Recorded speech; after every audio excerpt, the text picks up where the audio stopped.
Hello friends, welcome to my channel knowledge B. आज हम class 10th की history का chapter 1 the rise of nationalism in Europe पढ़ेंगे। इस चैप्टर में बताया है कि किस तरह नेशनलिज्म का आइडिया यानी कि देशभक्ति पूरे यूरोप में फैली और कैसे इसी नेशनलिज्म की वजह से यूरोप में कई देशों में यूनिफिकेशन हुई। तो चलिए स्टार्ट करते हैं।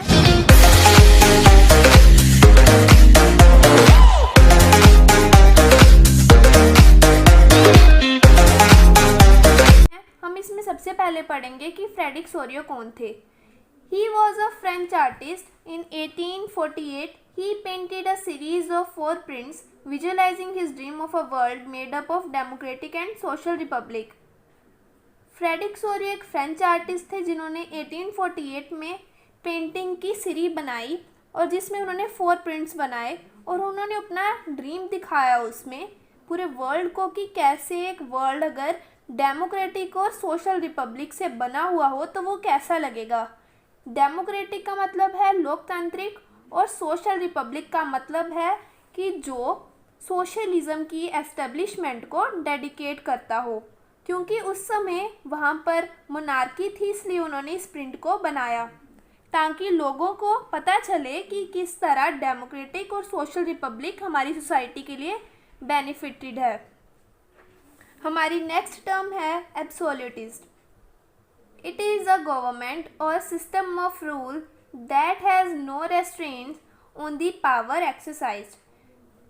एब्सोल्यूटिस्ट वैसे गवर्नमेंट या सिस्टम को कहते हैं जिसके रूल पर कोई भी रोक ना हो, वो अपनी मर्जी से कुछ भी कर सकती है, उसे कोई रोकने वाला नहीं होता है। In history the term refers to a monarchical government that was militarized and repressive. और इसी एब्सोल्यूटिस्ट गवर्नमेंट को हिस्ट्री में मोनार्कियल गवर्नमेंट कहते थे जो कि मिलिटराइज्ड होती थी और रिप्रेसिव होती थी। मिलिटराइज्ड का मतलब है कि उसकी जो मिलिट्री है उसके पास प्रॉपर रिसोर्सेज भी हैं और आर्म्स भी है।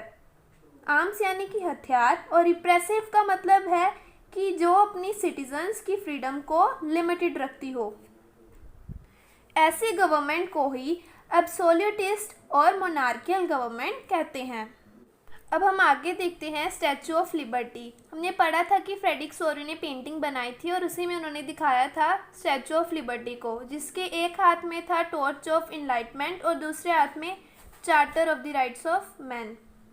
टॉर्च ऑफ इनलाइटमेंट का मतलब है टू गेन नॉलेज और charter of the right of man का मतलब है राइट्स की एक बुक। और इसी से क्वेश्चन भी बन सकता है what was in the hands of the statue of liberty, तो आप इसमें ये आंसर लिख सकते हैं।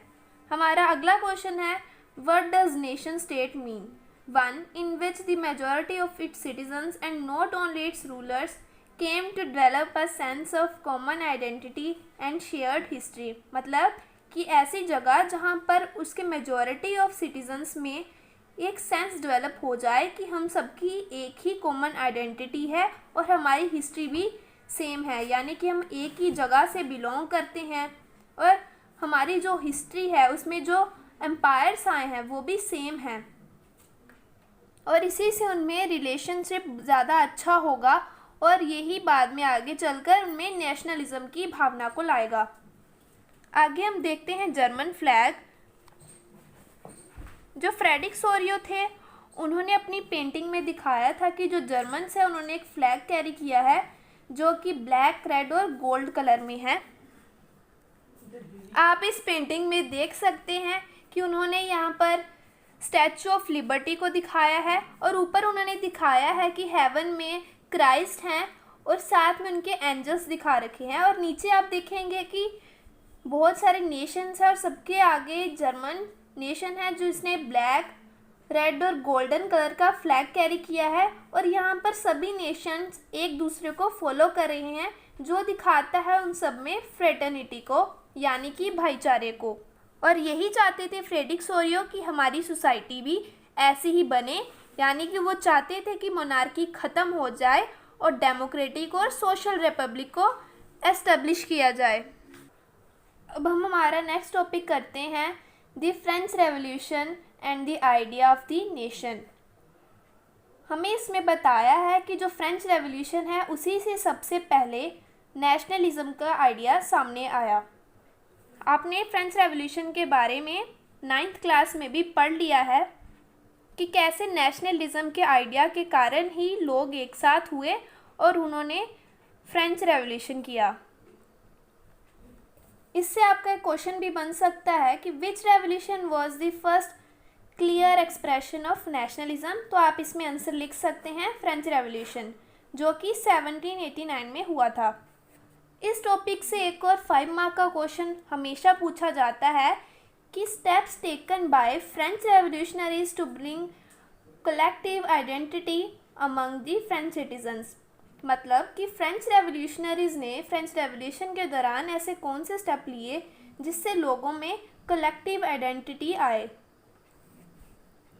इसका फर्स्ट पॉइंट देखिए, the concept of la patrie and le citoyen emphasize the notion of united community which shares equal rights. उन्होंने ला पैट्री यानी कि फादरलैंड और लीसिटियन के आइडिया को उन्होंने स्प्रेड आउट किया ताकि हमारे सोसाइटी में एक आइडिया आए कि सभी को इक्वल राइट्स मिलने चाहिए। और इनमें से लोगों में बहुत ज़्यादा ये भावना उभरी कि हम सभी एक ही फादरलैंड से बिलोंग करते हैं और हम इसी के सिटीजन्स हैं। और आप समझ सकते हैं कि अगर एक ही पेरेंट्स होंगे किसी के तो उनमें रिलेशनशिप भी अच्छे ही होंगे। फिर हमारा सेकंड पॉइंट है, a new flag tricolour was adopted which replaced previous royal standard. उसके बाद उन्होंने एक नया फ्लैग अडॉप्ट किया जिसका नाम था ट्राई कलर, और इस फ्लैग ने प्रीवियस जो रॉयल स्टैंडर्ड फ्लैग था, मतलब कि वहाँ के एम्पायर्स का जो खुद का फ्लैग था उसको उन्होंने रिप्लेस कर दिया। नेक्स्ट पॉइंट है, state general was elected and was renamed as national assembly. आपने पढ़ा था कि फ्रांस में फ्रेंच रेवोल्यूशन के पहले 3 स्टेट हुआ करती थी और उन्होंने मिलकर स्टेट जर्नल को इलेक्ट किया था, पर अब उन्होंने क्या किया, इसका रीनेम्ड करके उसे नेशनल असेंबली नाम दे दिया। मतलब कि उसकी पहचान अब नेशन के साथ जोड़ी और बताया कि इस पर एक नेशन का अधिकार है, ना कि जो नोबल और क्लर्जीज का। फोर्थ पॉइंट है, French was made as official language and regional dialects were discouraged. अब उन्होंने फ्रेंच को वहाँ की ऑफिशियल लैंग्वेज बना दिया और जो भी वहाँ की रीजनल डायलेक्ट्स थी, मतलब कि किसी पर्टिकुलर एरिया में जो भी लैंग्वेज बोला जाती थी, उन्होंने उसको डिस्करेज किया, मतलब कि उस पर बंदिशें लगा दी। अगला पॉइंट है, internal custom duties and dues were abolished. Internal custom duties मतलब जो भी टैक्सीज, ड्यूज़ मतलब फीस, जो भी उन्होंने सामान पर लगा रखी थी उसको भी उन्होंने अबॉलिश कर दिया। अगला पॉइंट है, uniform standard of weight and measurement were adopted. इसने बताया है कि उस टाइम में फ्रांस में यूनिफॉर्म वेट एंड मेजरमेंट नहीं थी, यानी कि अगर किसी मटेरियल का साइज़ किसी स्टेट में अलग है तो दूसरे स्टेट में उसका साइज़ अलग होगा, और इसी कारण ट्रेडर्स को बहुत ज़्यादा मुश्किलों का सामना करना पड़ता था। इसलिए उन्होंने यूनिफॉर्म वेट एंड मेजरमेंट को अडॉप्ट कर लिया।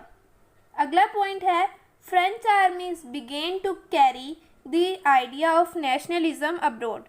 अब जो फ्रेंच आर्मीज थी वो आगे आगे बढ़ती जा रही थी और उन्होंने यूरोप की बाकी कंट्रीज़ में भी नेशनलिज्म के आइडिया को स्प्रेड किया।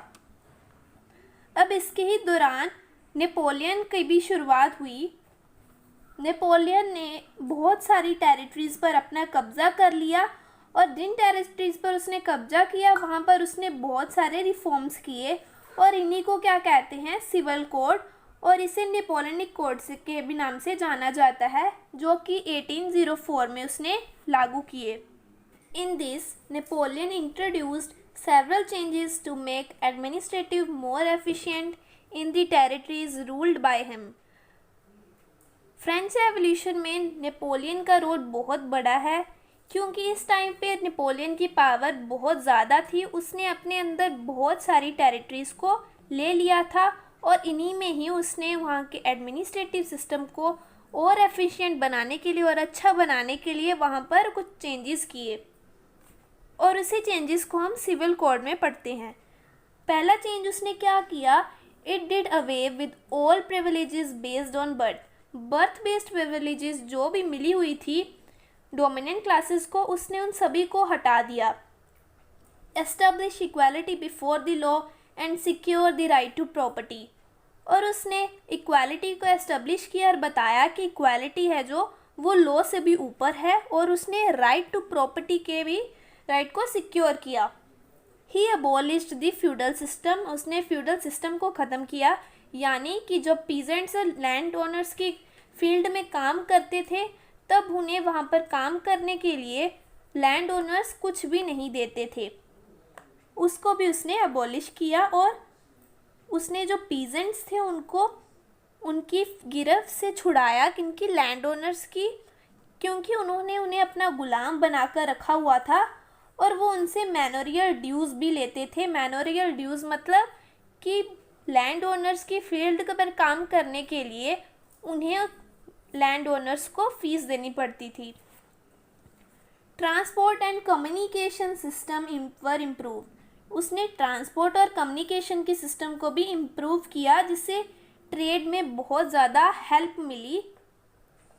इन towns guild restrictions were removed, और टाउन्स में जो भी गुड्स की मार्केटिंग के लिए जितनी भी रिस्ट्रिक्शन लगाई गई थी उसे भी उसने रिमूव कर दिया।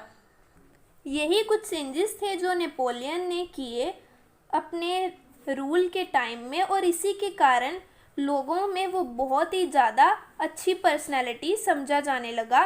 पर बाद में उसका लालच बढ़ गया और फ्रेंच आर्मीज़ थी वो बाकी कंट्रीज़ पर भी कब्ज़ा करना शुरू करने लगी, जिसे नेपोलियनिक वॉर्स कहते हैं। और इसी टाइम जब नेपोलियनिक आर्मीज़ थी यानी कि फ्रेंच आर्मीज़ थी, उनको जिस जगह पे जाते थे बहुत ज़्यादा इज्जत मिलती थी, पर बाद में लोग उनसे डरने लगे, क्योंकि वो वहाँ पर जहाँ भी जाते थे वहाँ कब्जा करते थे, वहाँ बहुत ज़्यादा टैक्स को इंक्रीज़ कर लेते थे और लोगों को ज़बरदस्ती अपनी गिरफ्त में ले लेते थे। इस पार्ट में इतना ही था, हम रिमेनिंग चैप्टर नेक्स्ट पार्ट्स में कवर कर लेंगे। अगर आपको ये वीडियो अच्छी लगी हो तो लाइक, सब्सक्राइब एंड शेयर ज़रूर करिएगा। अगर कुछ ना समझ आया हो तो कमेंट करिएगा। Till then, good bye.